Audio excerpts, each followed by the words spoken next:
अस्सलाम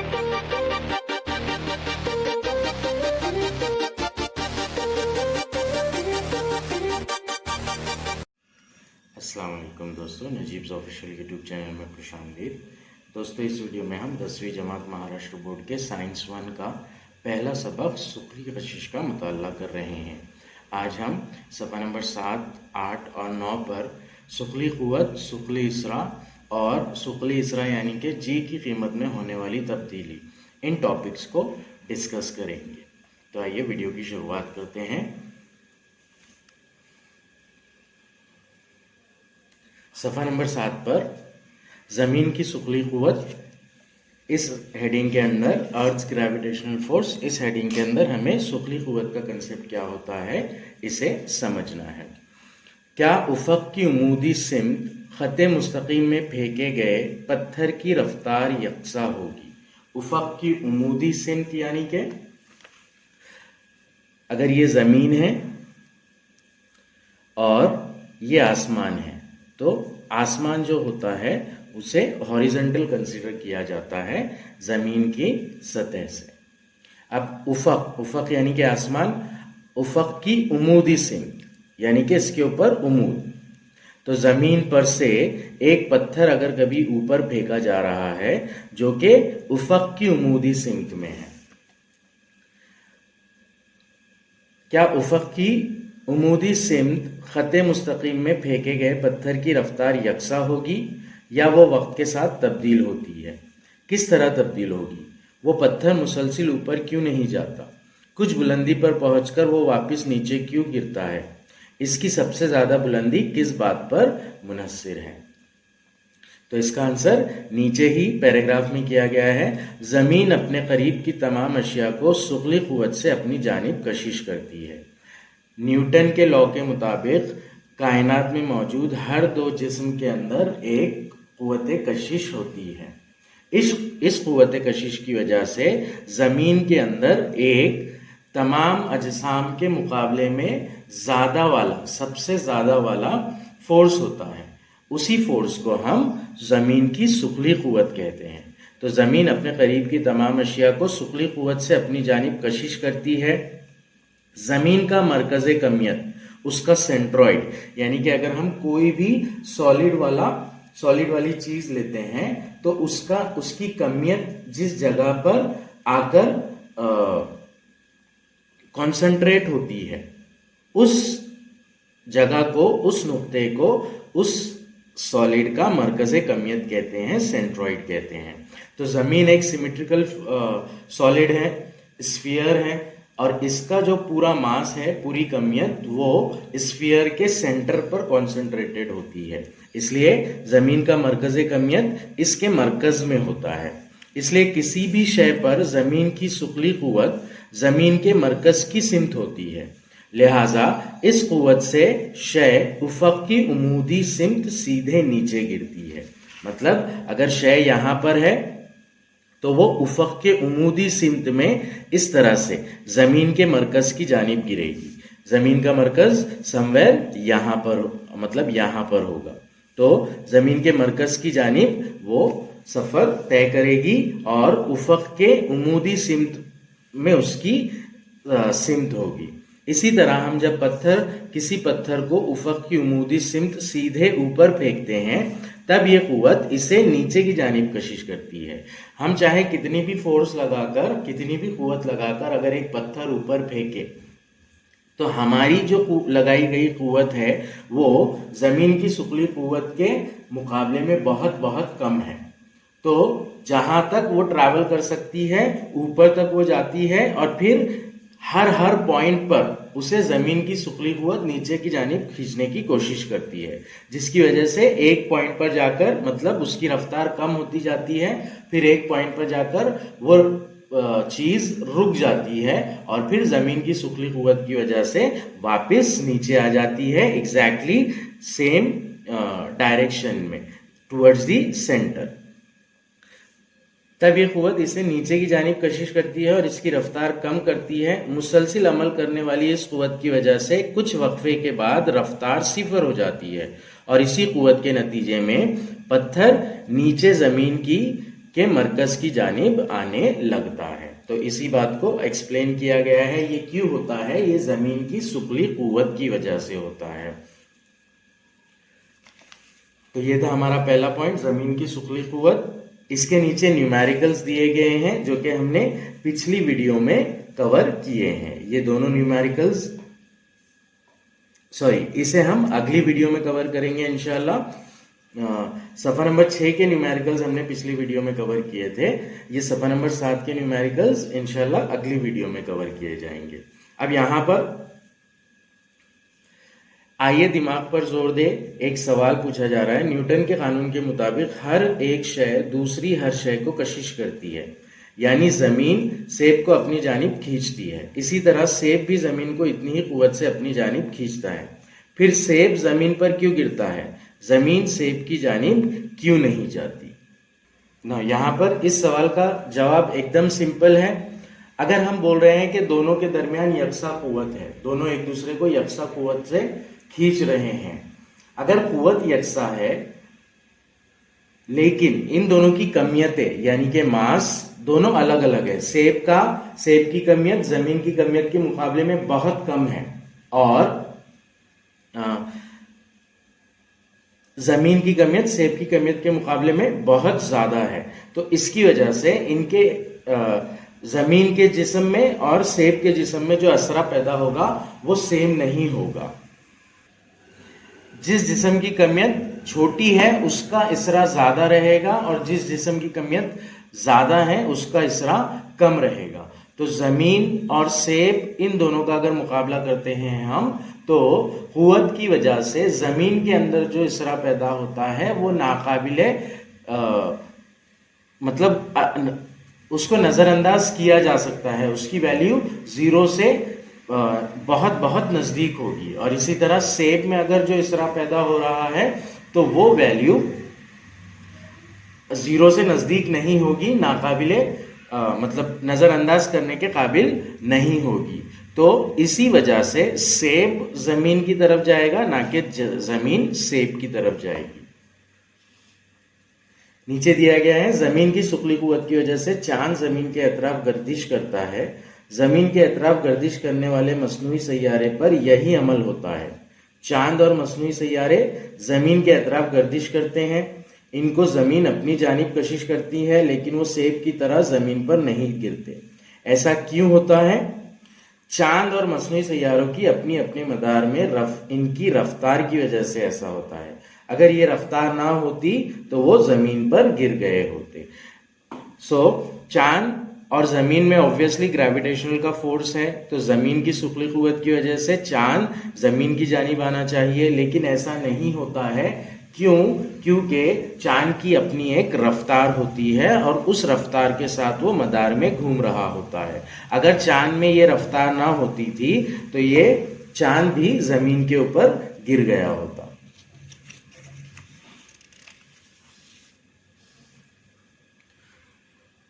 आइए अब हम सफा नंबर 8 की जानिब पढ़ते हैं। सफा नंबर 8 पर जमीन का सुखली इसरा, ये कंसेप्ट दिया गया है हमें।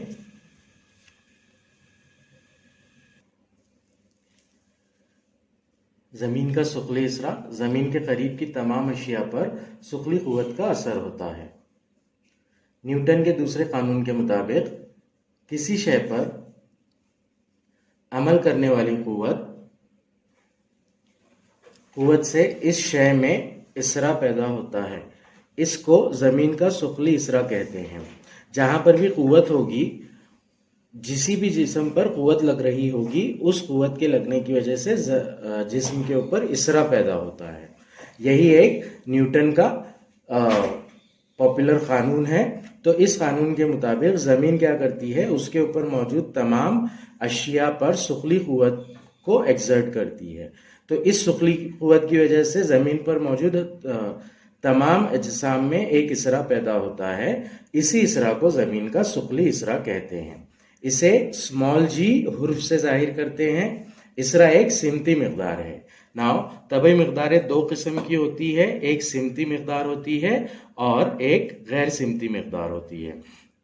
सिमती मिकदारें ऐसी होती है जिसे जाहिर करने के लिए, जिसको बताने के लिए हमें उसकी वैल्यू और उसका डायरेक्शन यानी कि उसकी कीमत और उसकी सिमत दोनों बताना पड़ता है। गैर सिमती मिकदार में हम सिर्फ कीमत बताते हैं और सिमती मिकदार में उसकी सिमत के साथ साथ उसकी वैल्यू भी बताई जाती है। तो इसरा एक ऐसी तबई मिकदार है जो सिमती मिकदार है, यानी कि इसकी सिमत होती है और कीमत भी होती है। जमीन के सुखले इसरा की सिमत सुखली कुव्वत की तरह जमीन के मरकज की जानिब यानी उफक की उमूदी सिमत होती है। इस इसरा की जो सिमत होती है वो जमीन के मरकज की जानिब होती है यानी कि उफक के उमूदी सिमत में होती है। नेक्स्ट जरा सोचिए, में हमें क्वेश्चंस दिए गए हैं। जमीन की सुखली कशिश ना होती तो क्या होता? जमीन की सुखली कशिश ना होती तो जमीन पर मौजूद तमाम अजसाम के अंदर कोई फोर्स एक्ट नहीं करता था, कोई कुव्वत असर नहीं करती थी, जिसकी वजह से तमाम अजसाम जहां है वहीं पर तैरते रहते थे। यानी कि पानी, जितनी भी तमाम चीजें हैं, समंदर में का पानी वगैरह, ये सारा हवा में तैरने लगता था और तैरने के बाद में कुछ वक्त के बाद में ये खला में सफ़र करने लगता था। तो ज़मीन की सुखली कशिश ना होने के सबब ज़मीन पर मौजूद तमाम अशिया खला में चली जाती थी। इसी के अंदर हमसे सवाल नंबर 2 पूछा जा रहा है, कैपिटल जी की कीमत दुगना होती तो क्या होता? कैपिटल जी यानी कि न्यूटन के कायनाती कानून का मुस्तकिल। तो न्यूटन का कायनाती कानून का मुस्तकिल जब इस कंसेप्ट को बोला जा रहा है तो वहां पर दो अजसाम के दरमियान मौजूद कुव्वत कशिश की बात की जा रही है।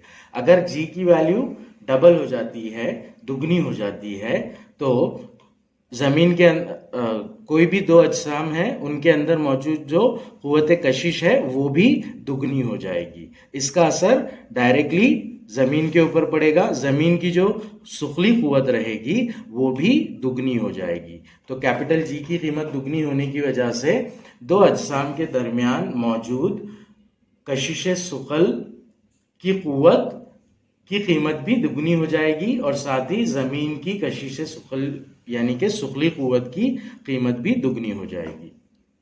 नाउ अब इस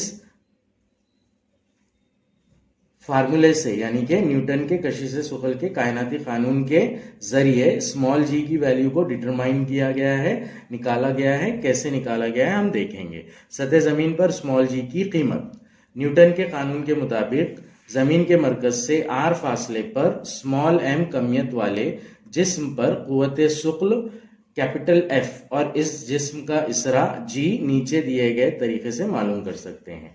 अगर जमीन की कमियत कैपिटल एम है और जमीन पर कोई भी जिस्म मौजूद है जमीन के ऊपर जिसकी कमियत स्मॉल एम है और इन दोनों अजसाम के दरमियान का फासला स्मॉल आर है, तो न्यूटन का कशिश सुखल का कायनाती कानून की मसावत को हम लिखेंगे capital F is equals to capital G capital M small m upon are square. Now जमीन के ऊपर एफ जो होता है वो होता है कैपिटल एम इंटू जी, यानी कि ये कैपिटल एम जमीन की कमियत जरब जमीन का इसरा। कुव्वत का बेसिक फार्मूला है कुव्वत मसावी कमियत जरब इसरा। तो कैपिटल एफ की कीमत हो जाएगी capital M, I am sorry, यहां पर कैपिटल एम नहीं होना चाहिए, एक्चुअली स्मॉल एम होना चाहिए, क्योंकि इसरा जमीन पर जमीन के नजदीक जो जिस्म है उसके अंदर पैदा होगा। सो स्मॉल एम जी लिया जाएगा इसको, ना कि कैपिटल एम जी लिया जाएगा। तो उस जिस्म पर जो कुव्वत लग रही है वो कुव्वत उसकी कमियत और जमीन का इसरा इन दोनों का हासिल जरब होगा। अब यहां पर कशिश सुखल लग रही है यानी कि कशिश सुखल की कीमत हो जाएगी स्मॉल एम जी। तो यहां पर मसावत में हम एफ की जगह पर एम जी रखेंगे, स्मॉल एम जी। दोनों साइड में एम एम ऊपर आ रहा है, मतलब कटिंग हो जाएगी इसकी, स्मॉल एम और स्मॉल एम कैंसिल हो जाएगा, बचेगा G is equals to capital G capital M upon are square. तो G की वैल्यू होगी, कैपिटल G की वैल्यू रखेंगे हम, कैपिटल M यानी कि जमीन की कमियत की वैल्यू रखेंगे और सतह जमीन पर अगर कभी हम बात कर रहे हैं, वो जिस्म अगर सतह जमीन पर मौजूद है तो सतह जमीन के मरकज से लेकर सतह जमीन का फासला यानी कि जमीन का निस्फ उत्तर लिया जाएगा। तो स्मॉल जी हो जाएगा 6.67 इंटू 10⁻⁻11 जो कि कैपिटल जी की वैल्यू है, मल्टीप्लाइड बाय जमीन की कमियत जो कि है 6 × 10⁻24 किलोग्राम। इसे तकसीम करेंगे हम जमीन के निस्फ उत्तर से। जमीन के निस्फ उत्तर से क्यों तकसीम कर रहे हैं? क्योंकि जो जिस्म है वो सतह जमीन पर मौजूद है। तो सतह जमीन पर जी की कीमत निकालने के लिए इस तरह का कैलकुलेशन किया जाएगा और जब इसे सॉल्व किया जाएगा तो स्मॉल जी की वैल्यू होगी 9.77 मीटर पर सेकेंड स्क्वायर। मसावा 6 में रखने पर यह कीमत हो जाएगी जी मसावी 9.77 मीटर पर सेकेंड स्क्वायर। ये इसरा सिर्फ जमीन की कमियत कैपिटल एम और इसके निस्फ उत्तर कैपिटल आर पर मुनस्सिर होता है, इसलिए वो जमीन पर किसी भी शय के लिए यकसा होता है, शय की किसी भी खुसूसियत पर मुनस्सर नहीं होता है। ये जो इसरा है इसकी वैल्यू स्मॉल जी की वैल्यू कैपिटल एम और कैपिटल आर पे डिपेंड करती है, क्योंकि कैपिटल जी की वैल्यू कांस्टेंट है, वो कभी घटती बढ़ती नहीं है। तो ये डायरेक्टली डिपेंड करेगी जमीन की कमियत और जमीन के निस्फ उत्तर के ऊपर, और इसके अलावा कोई भी फैक्टर नहीं होता है स्मॉल जी की वैल्यू के लिए। सिर्फ 2 फैक्टर्स पर डिपेंड करती है, ये 2 चीजों पर मुनस्सर होती है, जमीन की कमियत और जमीन के निस्फ उत्तर के ऊपर। नेक्स्ट बताइए तो भला का एक क्वेश्चन दिया गया है हमें, अगर जमीन की कमियत दुगनी और निस्फ उत्तर आधा कर दिया जाए तो जी की कीमत क्या होगी? तो जी की कीमत जमीन का जो निस्फ उत्तर और कमियत है करंट में उसे लेकर अगर हम देखते हैं तो जी की कीमत होती है 9.77। इस इक्वेशन के थ्रू हम जाएंगे, small g is equals to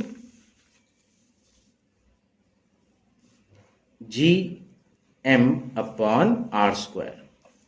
ना हमसे कह रहा है कि इसकी कमियत दुगनी हो जाए, यानी कि कमियत चेंज हो गई और दुगनी हो गई, अभी जो कमियत है उससे डबल हो गई। तो मान लीजिए नई कमियत हम बोल रहे हैं m डैश, तो ये हो जाएगी 2m यानी कि करंट कमियत का दुगना, और निस्फ उत्तर आधा हो रहा है। निस्फ उत्तर आधा हो रहा है मतलब नया निस्फ उत्तर अगर r डैश मानते हैं हम तो वो हो जाएगा r/2 के। तो इस तरह से नई वैल्यू जो होगी g डैश की वो क्या होगी वो हमें फाइंड आउट करना है। तो g डैश की वैल्यू फाइंड आउट करने के लिए हम इसी जाब्ते को यूज करेंगे। g dash is equals to हो जाएगा g, ये कांस्टेंट है एज इट इज रहेगा, ये m dash upon r dash square. अब इसके अंदर कीमतें रखेंगे हम, capital G as it is रहेगा, m डैश की वैल्यू 2m है तो ये हो जाएगा 2m बटे r डैश की वैल्यू r/2 है तो हम उससे लेंगे हम r/2 स्क्वायर। ये हो जाएगा 2gm बटे r/2 का स्क्वायर अगर ले रहे हैं हम तो r का स्क्वायर अपॉन 4।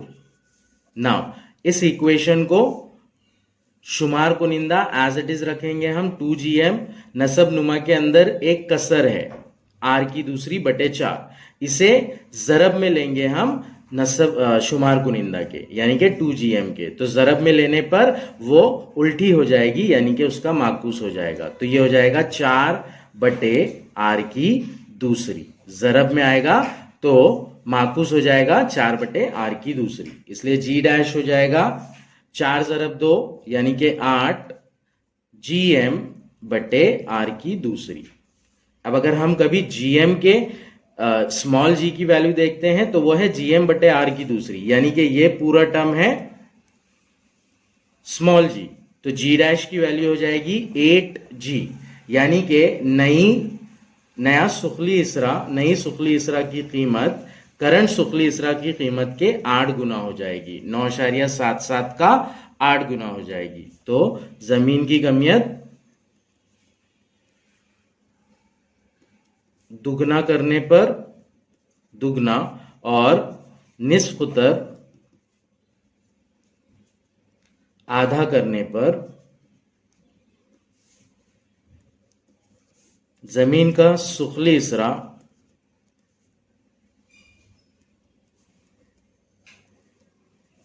मौजूदा सुखली हिस्सा के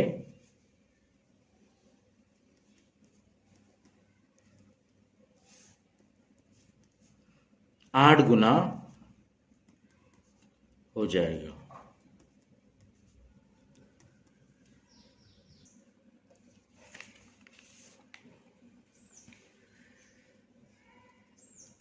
नेक्स्ट कंसेप्ट है जी की कीमत में होने वाली तब्दीली। स्मॉल जी की कीमत हर जगह पर चेंज होती रहती है। वो कैसे चेंज होती है अब हम ये देखेंगे। उसमें सबसे पहला पॉइंट दिया गया है सतह जमीन पर तब्दीली। क्या सतह जमीन पर हर जगह जी की कीमत यकसा होगी? इसका जवाब है नहीं। सतह जमीन पर जी की कीमत हर जगह यकसा नहीं होती है। इसकी वजह यह है कि जमीन की शक्ल मुकम्मल कुर्रवी नहीं है, इसलिए इसकी सतह पर मुख्तलिफ नुकात का जमीन के मरकज से फासला नुक्ते के मुकाम के मुताबिक बदलता है। नाउ जमीन हम बोलते हैं कि कुर्रवी शक्ल की है, लेकिन वो 100% कुर्रवी नहीं है।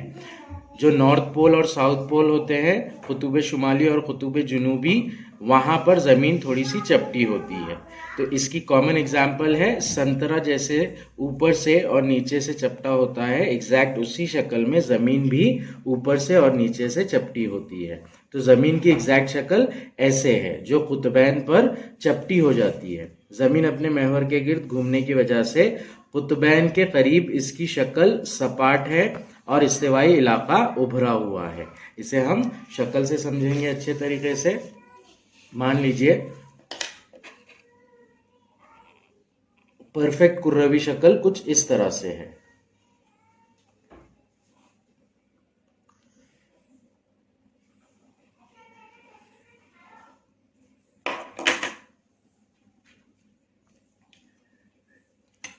तो यहां पर ये जो पॉइंट है ये कुतुबे शुमाली का पॉइंट है और ये जो पॉइंट है ये कुतुबे जुनूबी का पॉइंट है। तो इस इलाके में जमीन थोड़ी सी चपटी हो जाती है, यानी कि इस फॉर्म में आ जाती है। तो यहां पर जमीन का इलाका ये वाली लाइन नहीं होगा, बल्कि ये वाली लाइन होगा। और एग्जैक्टली उसी तरफ से यहां पर भी जमीन चपटी हो जाती है, तो ये वाला इलाका होगा जमीन का, ये वाला इलाका नहीं होगा। अब जमीन के एग्जैक्ट बीच में जो इस खत होता है उसे हम खत इस्तिवा कहते हैं, जो जमीन को दो मसावी हिस्सों में तकसीम करता है। तो जब हम खत इस्तिवा की बात करते हैं तो खत इस्तिवा पर जमीन का निस्फ उतर कंप्लीट होता है। खत इस्तिवा के ऊपर जमीन का निस्फ उतर कंप्लीट होता है, जो कि यहां से लेकर यहां तक होगा मान लीजिए। अब इसके बाद में जमीन चपटी होने की वजह से जमीन का निस्फ उतर कम होता जाता है, यहां तक कम होता है और फिर वही वैल्यू सेम रहती है यहां तक आने तक, और फिर जमीन का निस्फ उतर अपनी ओरिजिनल पोजीशन पे, ओरिजिनल वैल्यू पे आ जाता है, जो कि यहां तक होता है। एग्जैक्टली उसी तरह नीचे भी होता है। खत इस्तिवा पर यहां पर जमीन का निस्फ उतर सबसे ज्यादा है, तो उसकी वैल्यू सेम रहेगी जहां तक जमीन चपटी नहीं है वहां तक। उसके बाद में जमीन के निस्फ उतर की वैल्यू घटना चालू हो जाती है, जो कि यहां तक कम होती है जमीन के निस्फ उतर की वैल्यू, और फिर यहां पर जमीन सपाट हालत को खत्म कर देता है अपनी और कुर्रवी हालत में वापस आ जाता है। तो जमीन का निस्फ उतर अपनी ओरिजिनल वैल्यू पे आ जाता है, मैक्सिमम वैल्यू पे आ जाता है।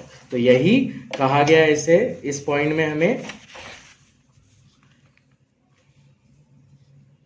जमीन अपने महवर के गिर्द घूमने की वजह से कुतुबैन के करीब इसकी शक्ल सपाट है और इस्तिवाई इलाका उभरा हुआ है। इस्तिवाई इलाका जो है वो उभरा हुआ है और कुतुब शुमाली और कुतुब जुनूबी पर जमीन की शक्ल सपाट है, यानी जमीन का निस्फ उतर कुतुबैन पर कम और खत इस्तिवा पर ज्यादा होता है। इसलिए जी की कीमत कुतुबैन पर सबसे ज्यादा यानी कि 9.832 मीटर पर सेकेंड स्क्वायर होती है। कुतुबैन पर जी की कीमत सबसे ज्यादा होती है क्योंकि वहां पर जमीन का निस्फ उत्तर सबसे कम होता है और वहां से खत्ते इस्तिवा पर जाते वक्त ये वैल्यू बतदरीज कम होते जाती है क्योंकि जमीन का निस्फ उत्तर वहां से बढ़ता जाता है और खत्ते इस्तिवा के ऊपर आने पर जमीन के निस्फ उत्तर की वैल्यू सबसे ज्यादा होती है। जमीन के निस्फ उत्तर की वैल्यू ज्यादा होगी यानी कि स्मॉल जी जमीन के सुखली इसरा की वैल्यू सबसे कम होगी। तो जब खत्ते इस्तिवा पर आते हैं यानी कि इस्तिवाई इलाके पर आते हैं तो जमीन पर जी की वैल्यू 9.78 मीटर पर सेकेंड स्क्वायर हो जाती है। तो सबसे पहला अगर सतह जमीन की बात की जा रही है तो सतह जमीन पर कुतुब शुमाली और कुतुब जुनूबी पर जी की वैल्यू सबसे ज्यादा होगी जो कि होगी 9.832 मीटर पर सेकेंड स्क्वायर और इस्तिवाई इलाकों पर जी की वैल्यू सबसे कम होगी जो कि होगी 9.78 मीटर पर सेकेंड स्क्वायर। ये था पहला पार्ट, सतह जमीन पर जी की वैल्यू कैसे चेंज होती है। अब दूसरा पार्ट है ऊंचाई के मुताबिक तब्दीली। सतह जमीन से ऊपर जाते वक्त नुक्ते का मरकज से फासला बढ़ते जाता है। सतह जमीन पर है तो जी की वैल्यू कैपिटल आर होती है जो कि 6.4 ज़रब 10 की कुव्वत 6 मीटर होती है। अब जैसे जैसे जमीन के ऊपर जाते हैं तो वैसे वैसे जी की कीमत में कैपिटल आर की कीमत में बढ़ोतरी होती जाती है यानी कि जिस्म के मरकज से जमीन के मरकज के बीच का फासला बढ़ता जाता है। मिसाल के तौर पर जमीन का निस्फ उत्तर 6400 किलोमीटर है। जमीन की सतह से 10 किलोमीटर बुलंदी पर उड़ने वाले हवाई जहाज का जमीन के मरकज से फासला 6400 किलोमीटर से 6410 किलोमीटर यानी कि 10 किलोमीटर बढ़ने से जी की कीमत में तब्दीली होती है, लेकिन बहुत मामूली तब्दीली होती है क्योंकि 10 किलोमीटर और 6400 किलोमीटर का कंपैरिजन करें अगर कभी हम तो 10 किलोमीटर ये बहुत ही कम वैल्यू है। और अगर हम किसी मसनूई सैयारे के मुतालिक सोचते हैं तब जमीन की सतह से इसकी बुलंदी की वजह से जी की कीमत में होने वाली तब्दीली को ध्यान में रखना होगा। मतलब अगर कभी हम 10 किलोमीटर 20 किलोमीटर, तो जब हम ऊंचाई के मुतालिक बात करते हैं तो ऊंचाई ऐसी होनी चाहिए कि वो 6400 किलोमीटर के कंपैरिजन में कुछ होनी चाहिए। तो ऊंचाई के हिसाब से अगर देखा जाए तो जैसे जैसे हम ऊपर जाते जाएंगे वैसे वैसे जी की वैल्यू कम होती जाएगी। जी की वैल्यू हाइट के ऊपर डिपेंड होती है, लेकिन 10 किलोमीटर 20 किलोमीटर इन फासलों को नहीं कंसिडर किया जाता है क्योंकि 10 किलोमीटर 20 किलोमीटर सतह जमीन से ऊपर जाने पर जी की कीमत में बहुत मामूली तब्दीली होती है। तब्दीलियों को कंसिडर करने के लिए नीचे एक जदवल दी गई है, उसके हिसाब से जी की वैल्यू में तब्दीली होती है। अगर हम हाइट के बारे में सोचे तो सतह जमीन का हिस्सा औसत, ये हम बात कर रहे हैं औसत एवरेज वैल्यू अगर लेते हैं जी की तो वो होगी 9.81 मीटर पर सेकेंड। सतह जमीन से ऊंचाई यानी कि 0 किलोमीटर, जो बॉडी है वो एग्जैक्टली सतह जमीन के ऊपर मौजूद है। माउंट एवरेस्ट, यहां पर सतह जमीन से माउंट एवरेस्ट की ऊंचाई है 8.8 किलोमीटर। तो जी की कीमत में होने वाली तब्दीली है 0.01 यानी कि 9.81 से कीमत हो रही है 9.8। सो 0.01 का चेंजेस आ रहा है जी की वैल्यू में 8.8 किलोमीटर ऊपर जाने की वजह से। इंसान के तैयार किर्दा गुब्बारे से हासिल की गई सबसे ज्यादा बुलंदी, जो गुब्बारे होते हैं जिसमें गैस भर के ऊपर छोड़ा जाता है, तो वो 36.6 किलोमीटर ऊपर तक जाते हैं हवा में। तो 36.6 किलोमीटर का फासला तय करने पर जी की कीमत 9.81 से 9.77 मीटर पर सेकेंड स्क्वायर पर आ जाती है। तो यहां से कंसीडरेबल चेंजेस स्टार्ट होते हैं जी की वैल्यूज में। खलाई जहाज का मदार, जो खलाई जहाज होते हैं वो 400 किलोमीटर की रेंज में सतह जमीन से ऊपर होते हैं। तो 400 किलोमीटर का फासला तय करने पर बॉडी का जिस्म पर असरअंदाज जो जी होगा उसकी कीमत होगी 8.7 मीटर पर सेकेंड स्क्वायर। ना सबसे पहला सैटेलाइट जो है यहाँ पर मवासलाती सैटेलाइट मसनूई सैयारे का मदार ये जमीन से होता है 35,700 किलोमीटर। सो 35,700 किलोमीटर के ऊपर जाएंगे अगर कभी आप, तो जी की वैल्यू 9.81 से डायरेक्ट 0.225 पर आ जाएगी। तो जी की वैल्यू सिफर होने के लिए कम से कम अप्रोक्सीमेटली 36,000 किलोमीटर ऊपर जाना पड़ेगा सतह जमीन से, जहां पर जी की वैल्यू 0 हो जाती है। उस पॉइंट के बाद वाला पॉइंट ऐसा होता है जिसमें बॉडीज फ्लोट करने लगती है, तैरने लगती है, और इस पॉइंट के अंदर का जो पॉइंट होता है, जो तमाम इलाका होता है, उसे जमीन का सुखली मैदान कहते हैं। मान लीजिए ये जमीन है और यहां पर आने पर जी की वैल्यू कम हो रही है, जैसे जैसे हम ऊपर जा रहे हैं जी की वैल्यू कम हो रही है। अप्रोक्सीमेटली 36,000 किलोमीटर के आसपास जी की वैल्यू 0 हो जाएगी। तो समझिए वो ये पॉइंट है। तो इसके निस्फ उत्तर को, इसको, इस पॉइंट को निस्फ उत्तर लेते हुए जो दायरा बनाया जाएगा इसे हम जमीन का सुखली मैदान कहते हैं। जमीन का सुखली मैदान यानी कि वो इलाका जिसमें जमीन की सुखली कशिश मौजूद होती है, जिसमें जी की वैल्यू 0 से ऊपर होती है। तो इस तरह से हाइट के हिसाब से चेंजेस होते हैं। बेसिक बात यह है कि जैसे जैसे हम ऊपर जाते जाएंगे वैसे वैसे जी की वैल्यू कम होती जाएंगी। तीसरा वाला पॉइंट है गहराई के मुताबिक तब्दीली। जमीन के अंदर गहराई में जाते वक्त भी जी की कीमत तब्दील होती है। अगर मसावत 5 में आर की कीमत बतदरीज कम की जाए, मसावत नंबर 5 बोल रहा है हमें, जो हमने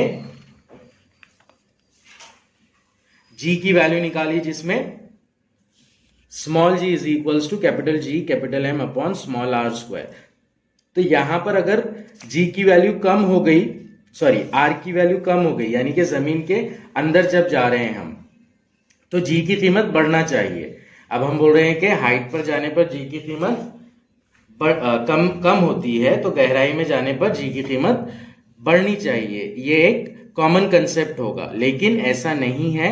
शय जमीन के मरकज की जानिब जाने की वजह से जिस्म पर अमल करने वाली सुखली कुव्वत का जमीनी हिस्सा भी कम हो जाता है। जैसे जैसे शय जमीन के अंदर जाती है, जमीन का हिस्सा जो है वो भी कम होता जाता है, यानी कि मसावत 5 में इस्तेमाल होने वाली एम की कीमत भी तब्दील होती जाती है। अगर सपोज कीजिए कि बॉडी इस पॉइंट पर आ रही है जमीन पर, तो उस वक्त जमीन का ये वाला जो पार्ट है, ये पार्ट को कंसीडर नहीं किया जाएगा। अब इस पार्ट को कंसीडर नहीं किया जाएगा मतलब इतने हिस्से की जमीन की कमियत भी कम हो जाएगी। तो जमीन की कमियत भी कम हो रही है कब? जब जमीन के गहराई के अंदर हम जा रहे हैं। तो इसी वजह से गहराई में जाते वक्त भी जी की कीमत में तब्दीली होती है। तो यही कहा गया है यहाँ पर, मसावत 5 में इस्तेमाल होने वाले एम की कीमत भी बदलती है।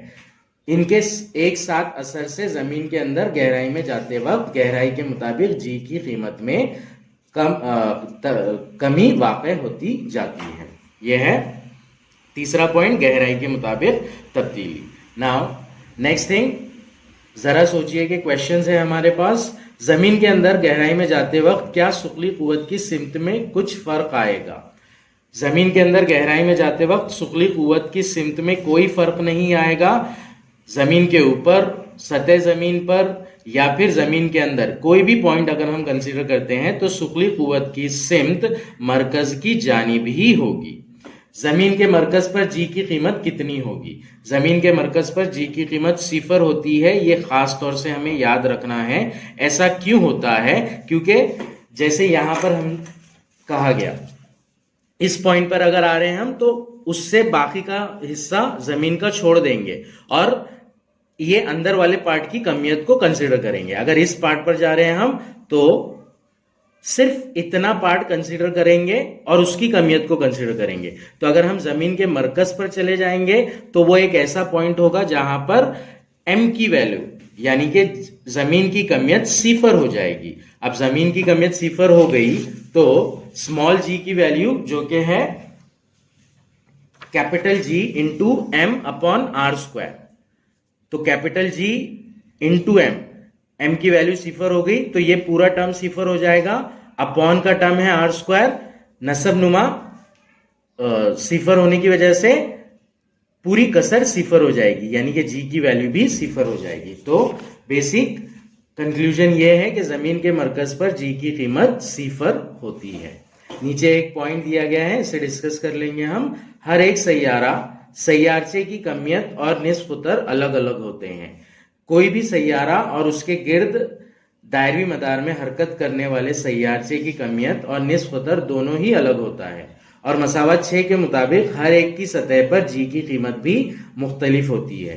चांद की कुव्वत सुकल जमीन की कुव्वत सुकल का 1/6 गुना होती है, इसीलिए मखसूस कुव्वत का इस्तेमाल करके चांद पर जमीन के मुकाबले 6 गुना ज्यादा ऊंची छलांग लगा सकते हैं। यही रीजन है कि अगर कभी जमीन पर जो काम किया जा रहा है उसमें वही काम को अगर चांद पर करेंगे हम तो 1/6 गुना आसानी पैदा हो जाती है वहां पर, क्योंकि जमीन की कुव्वत सुकल चांद की कुव्वत सुकल का 6 गुना है, यानी कि चांद की कुव्वत सुकल जमीन की कुव्वत सुकल का 1/6 गुना होती है।